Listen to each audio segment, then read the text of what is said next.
लक्ष इकडे आहे असं समजून मी कविता सादर करतोय। कवितेचं नाव आहे वड म्हणला बाई तुला दोन्ही हात जोडले।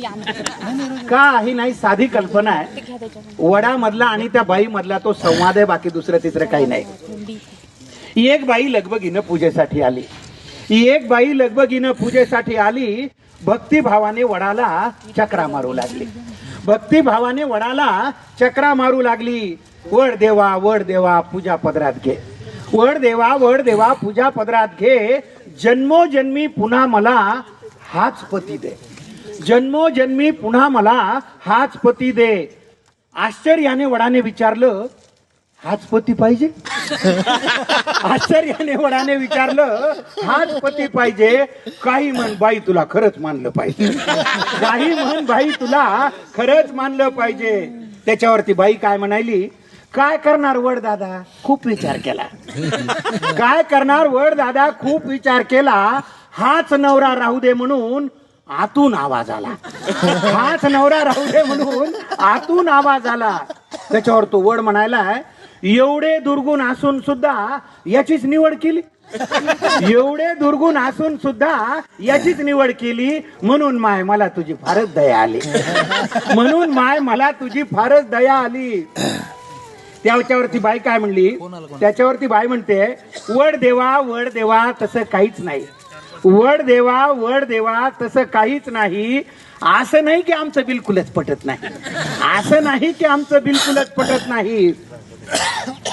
दुसरा नवरा मागायचा मीही विचार केला, त्या बिचारीनं प्रामाणिकपणे सांगितलं।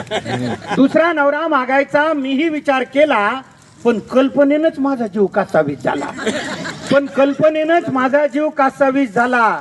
जास्तच बिलिंदर निघाल्यावर मग काय करायचं, जास्तच बिलिंदर निघाल्यावर मग काय करायचं? म्हणून म्हणलं याच्यासाठीच वडाभोवती फिरायचं, म्हणून म्हणलं याच्यासाठीच वडाभोवती फिरायचं। तुम्हाला तर माहिती आहे देवा मी काही कमी नाही, तुम्हाला तर माहिती आहे देवा मी काही कमी नाही। बिचाऱ्याच्या डोक्याला केस सुद्धा ठेवला नाही,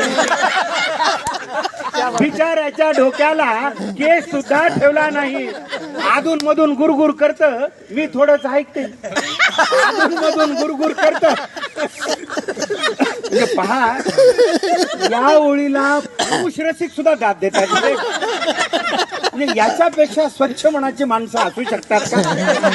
अधून मधून गुरगुर करत, मी थोडंच ऐकते, एका कानानं ऐकून दुसऱ्यानं सोडून देते, एका कानानं ऐकून दुसऱ्यानं सोडून देते। माझी आई मला म्हणली नवरा बदलायचा नाही।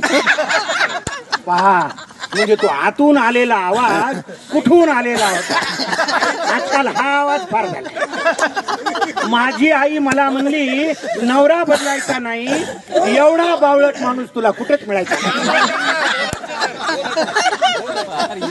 माझी आई मला म्हणली एवढा बदलायचा नाही, नवरा बदलायचा नाही, एवढा बावळट माणूस तुला कुठंच मिळायचा नाही। तुम्हीच सांगा वड देवा आईचं मन मोडू का, तुम्हीच सांगा वड देवा आईचं मन मोडू का? नशिबाने मिळालेलं चांगलं माणूस सोडू का, नशिबाने मिळालेलं चांगलं माणूस सोडू का?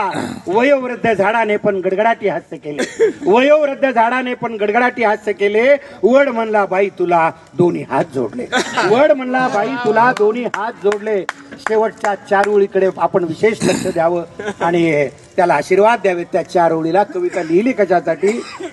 शेवटी वड काय म्हणतोय, न विसरता दरवर्षी पूजेसाठी येत जा, न विसरता दरवर्षी पूजेसाठी येत जा। झाडांसाठी आयुष्यातला थोडा वेळ देत जा, झाडांसाठी आयुष्यातला थोडा वेळ देत जा। धन्यवाद।